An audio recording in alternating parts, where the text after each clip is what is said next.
First of all sir ऐसा है कि हम ना लेबल्ड सोसाइटी हैं, ठीक है। हम टैग कर देते हैं सब चीज़ को। तो पहले तो हमें ये ना कंपैरिजन करना बिल्कुल स्टॉप करना पड़ेगा। जो हम बिज़नेस इन्वेस्टमेंट और एजुकेशनल एक्सपेंस की बात करते हैं, ठीक है, इसको बिल्कुल रोकना पड़ेगा। फॉर एग्जांपल मैं इंचार्ज होता हूँ किसी भी इंस्टीट्यूट का, तो मैं उसका क्राइटेरिया इस तरह मेंशन कर सकता हूँ कि हर तरह का बच्चा होता है, हर लेवल का बच्चा होता है, ठीक है।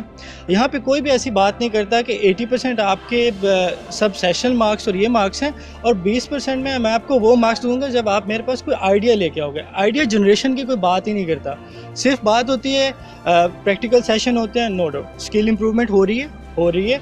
आप थेरीज पढ़ रहे हैं, टेक्स्ट लिख रहे हैं, आप डिबेट कर रहे हैं, सब कुछ कर रहे हैं, बट आइडिया जनरेशन की कहीं कोई बात नहीं है। तो जब आइडिया ही नहीं होगा तो कितने बिजनेस होंगे, कितने लोग कर पाएंगे। तो मैं तो एक स्लॉट ही छोड़ दूंगा, लाइक मे बी मैं 50% मार्क्स दूँ कि मुझे आप आइडिया जनरेट करके दें इस बारे में, देन मैं अपने सिस्टम को इस तरह चलाना चाहूँगा। ये नहीं है कि बस मेरिट कर दिया, एडमिशन हो गया, दैट्स इट।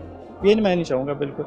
मैं मोर आइडियाज़ को लेना चाहूँगा, उनको करेज करना चाहूँगा, उन पे इम्प्लीमेंटेशन करवाना चाहूँगा, ठीक है। वो चाहे मुझे एक्सपेंस अथॉरिटी दे, यूनिवर्सिटी दे, या सम टाइम क्या होता है कि हम कलेक्टिव एक फंड्स करते हैं कि अच्छा ये हो सकता है। तो इस तरह अप्रिशिएट भी करना चाहिए आइडियाज़ को, ना सिर्फ रख के एक फाइल्स बना के रख देनी चाहिए।